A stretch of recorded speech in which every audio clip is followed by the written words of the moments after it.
Good morning, everyone. Thank you for being here. This is an update and a brief on the conclusion of a 2-year police operation involving the investigation of narcotics violations here in the city of Sarasota and beyond our borders. It's called SRQ Cartel II. I'd like to invite a few of our partners who are invaluable resources to help us with this investigation. First, Agent Gary Corbett from the DEA. Group Supervisor Jim Segata from the DEA, Agent James Booth from ATF, from the State Attorney's Office, Beth Scanlon, Lieutenant Tony Carr from the Manatee County Sheriff's Office. And I'll also ask our lieutenants from the narcotics, Lieutenant Pat Ledwith and Lieutenant Reeser and Sergeant Arntorn, come on up. What we're going to brief you on is the conclusion of this 2-year investigation. I'm very proud of the efforts of the investigators of the Sarasota Police Department and also am proud of the partners that have worked with us to help us to be able to bring a lot of people to justice that were involved in dealing illegal drugs in the city of Sarasota and again beyond the borders. We were able to reach a number of levels of narcotics violations, and we were able to seize a significant number of kilos of cocaine, cars, and money. And I'm going to turn this over to Lieutenant Pat Ledwith to fill you in on the specific details.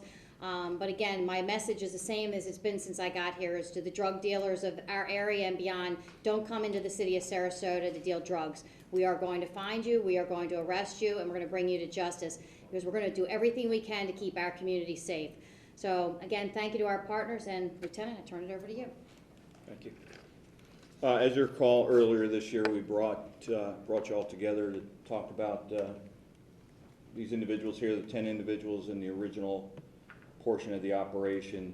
What we were doing is targeting upper level suppliers of narcotics into the Sarasota area. These individuals were responsible for bringing a large amount on a weekly basis to the Sarasota Manatee area. Today we'd just like to give you an update based on that investigation and the arrest of these original 10. There was a subsequent investigations that led to the arrest of the individuals that you see on this board here. There was a total of 33 individuals on both segments of this operation were arrested. It was about a 2-year operation. It was run in conjunction with the Drug Enforcement Administration. Gary Corbett was one of our main agents that helped us with this. When it came down to doing the operations, it did cross borders and we needed personnel. ATF was very instrumental in giving us personnel for search warrants. Manatee County Sheriff's Office assisted us when the investigation took us into their jurisdiction. And what you see here is these individuals, these are not, as the chief said, it kind of went through all levels and spectrum of drug supplier, but these individuals are major suppliers. Boris Cunningham's another individual. We got about 3 kilos of cocaine from him in a search warrant that was executed in Manatee County. And the individuals that you see below, they all were conspiring to obtain trafficking amounts of cocaine for the purpose of resale in the Sarasota Manatee area. And much of this was going into North Sarasota, so we feel that that was a major accomplishment in our efforts to eradicate drug sales or open air drug sales in Sarasota. One of the major complaints that I get from neighborhoods is, especially in North Sarasota, is the open air drug markets that occur. So part of our strategy is to attack those street sellers, but the other prong of our attack is to get folks like this who we feel are major suppliers in contributing to that problem. Also, about a total of 14 kilos of cocaine were seized in this operation, and that has a sale value of a little over $500,000 Resale and street value probably is easy double that. 5 vehicles were seized, and that was in 9 search warrants that were executed. 7 firearms were seized, and approximately $145,000 in cash that we feel was directly connected to drug sales in this operation. Lieutenant Jim Reeser, who was in charge of the operation, he's our narcotics commander, oversaw this operation, and Sergeant Rob Armstrong was our case detective at the time, and he orchestrated most of this operation, of course, with the assistance of the rest of our narcotics section and our street crimes unit. Couldn't do it without any of these folks. And of course, the state attorney's office, Beth Scanlon, was very instrumental in giving us advice, making sure that all the details in this operation were covered, because there's a lot of complicated factors in this investigation that we want to make sure in the long run that we have successful prosecution of these individuals, and most of them will see prison for a long, long time, be off our streets for a long, long time. Jim, you anything? I'd just like to recognize Sergeant Rob Armstrong. He was instrumental in working with all these agencies that you see here today. He liaisoned with them. They're our partners. We hope to work with them for many, many years. The Manatee County Sheriff's Office was instrumental. This is the guy on the top here, Tavares Cunningham, was a major trafficker within their jurisdiction that led to our jurisdiction, as many of these investigations will be. They'll go from it's one boundary to the next. So they don't hold. I'm just going to do it here or there. They're going to do it all over. So thank you. He was just promoted to sergeant, so that's why he's out here in the front today. So thank you. Let me just add one more thing. I know a lot of times drug sales are viewed as a victimless crime, and I disagree with that, and I'll tell you why. I think our neighborhoods are the victims of this crime first and foremost, because our neighborhoods are held hostage by individuals like this who deal drugs on their street corners day in and day out. There's also a lot of other crimes that are attributed to drug sales, such as violent crimes, as robberies. A lot of our shootings, burglaries are all associated with drug sales. So taking care of this problem not only eliminates drug sales, but it helps us decrease other crimes in the area. So it's not a victimless crime. Like I say, these neighborhoods are the victims, and they become victimized over and over again by folks like this. So we feel this is a major accomplishment, and I hope it brings some relief to those neighborhoods. Thank you. Well, we'll take some questions, but I also have to add one partner that we didn't mention here, which is really vital. You know, we just unveiled our new brand, Blue Plus U, and the U is the citizens in the community, and we have to thank the citizens in the community because we did get help. We often get tips, people calling in, and we encourage our partners in the community to continue to trust us and to send in information about drug dealing and suspicious houses and vehicles in their neighborhoods, because we are not going to stop until our community feels safe and is safe. And at this point, we'll open up to questions because this was a major operation. This was historic in proportion, 14 kilos of cocaine, over $155,000 in cash, 5 cars, guns off the street. I'm proud of the efforts of all the people you see here today and the ones that you won't ever see on camera because they are working in undercover capacity. I'm proud of the efforts of the Sarasota Police Department and all of our partners. And as the lieutenant said, criminals don't know boundaries. That's why we're going to maintain great relationships with our partners, and we'll continue to fight this drug war because it is an important one to keep our community safe. So, questions? Great, that means we covered everything. That's good. We're trying. Actually, what kind of feedback, I'm sorry. That's right. What kind of feedback are you getting from neighborhoods right now? I mean, are you seeing a difference in those communities that they're reaching out to you and saying thank you? Yes, I believe that we are. I feel there's a significant trust in the community. I think the citizens feel safer. We're hearing that feedback all the time. Yes.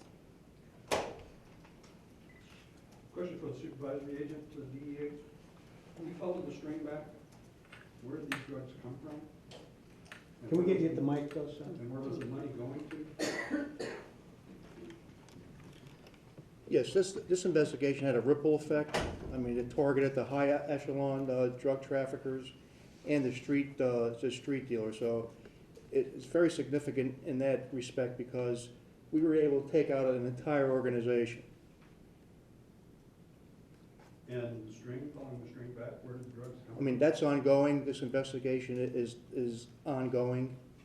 And we, in DEA, we endeavor to do that. We will trace that back to wherever it leads us.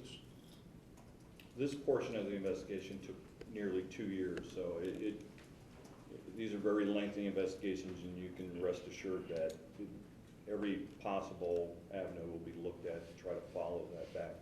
Because in the prior press conference, there was a Miami connection. The stuff was coming from Miami. And with Mr. Gomez out of the picture, maybe that string is broken. But clearly, we're still having an ongoing supply into the community. And today, we didn't hear about that connection, which is why I asked. Well, we believe that after Mr. Gomez was arrested, that DeBoris Cunningham was going to become a major supplier in the area.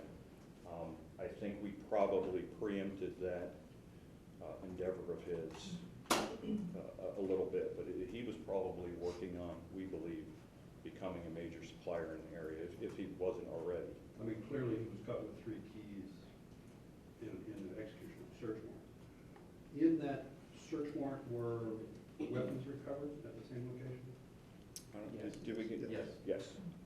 Could you give me an idea what kind of weapon? I have to go back and look, but we got several. Does Cunningham have a history, priors? Yes. You want to elaborate on that or talk about that? I don't have his history up here, but he has a history of narcotics violations. In Sarasota? Locally, yes. The operation lasted 2 years, but how far back did the drug dealing go? How long have these communities been victims of these? I mean, I don't know how long Mr. Gomez was supplying narcotics to Sarasota, but I mean, this has been a 30-year battle for me, anyway. So I think he's been supplying drugs for the last couple of years anyway, that we can figure out. History also, so. Can I address the issue, excuse me, of the neighborhoods? Because I live in the Gillespie Park neighborhood, I think you know, and through the years we've cleaned up our neighborhood a lot. We've had a great relationship with the Sarasota Police Department. And these are the kind of things that took a neighborhood that had a lot of drugs and prostitution, and now is a much better place to live. But it's ongoing. It doesn't, you know, our neighborhood is now a much better neighborhood than it was years ago. But it's constant. We're still calling the police. We're still affected. Perhaps not as much as some of the other neighborhoods now, you know, because we've been able to revitalize our neighborhood. But it's ongoing. And so we have to keep these relationships going. And we have to be very vigilant about doing the same thing, reporting the suspicious activity and continuing that good relationship with the Sarasota Police Department and the other agencies, because it's imperative if we're going to have our neighborhoods continue to be safe places for residents to live. And I think it's important to realize, first off, I'll tell you, I'm not naive enough to think that we eliminated drug sales in the two-county area with this operation. I think we put a dent in it. I think we disrupted it pretty significantly.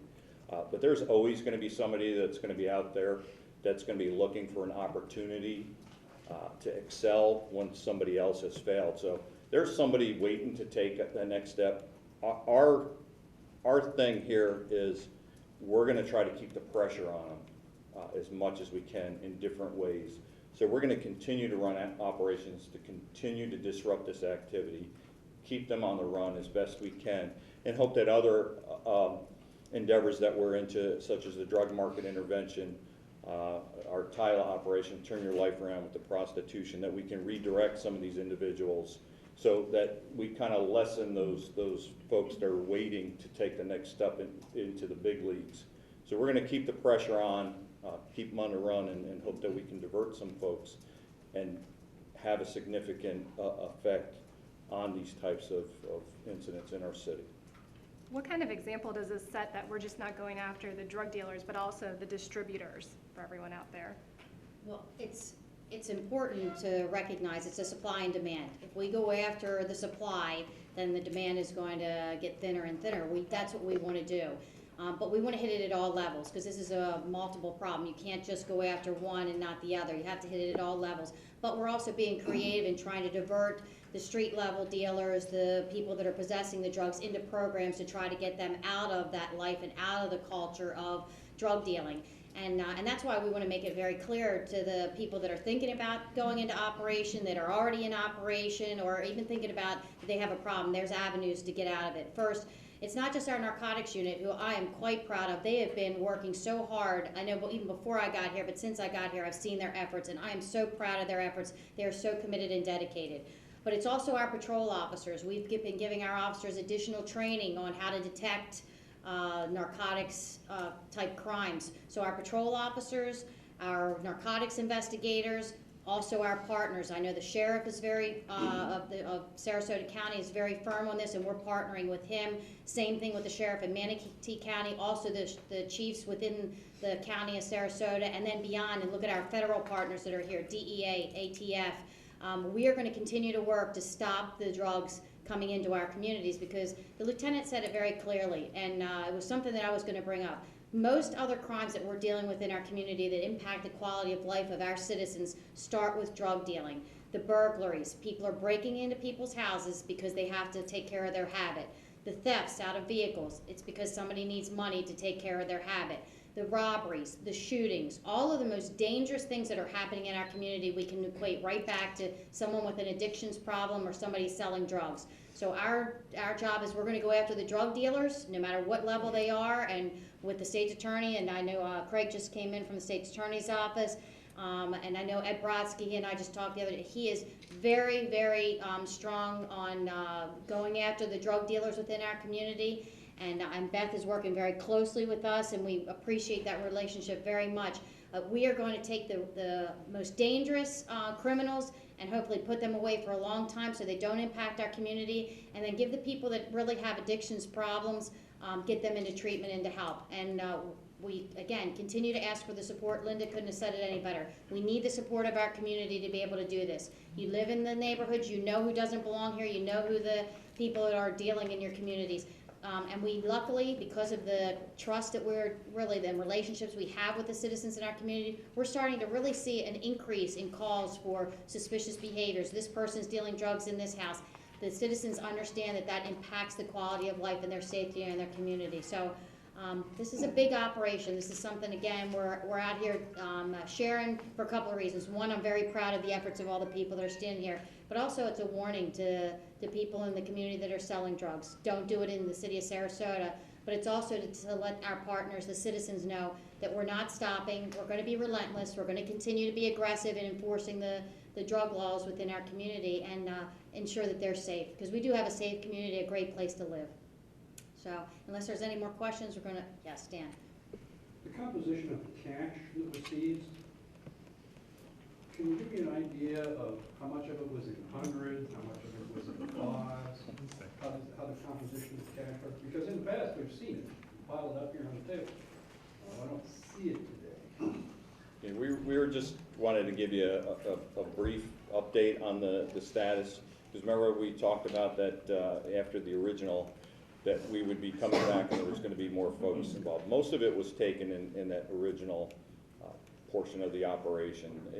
The denominations, there was anywhere from hundreds to fives. I mean, it was all over the spectrum. I mean, there was piles of hundreds, there was piles of 20s. I would say probably mostly hundreds, 50s, and 20s was what we took. So not a but lot I don't of know. cash seized in this current operation. I mean, there was some. I think Jim, what did we get for?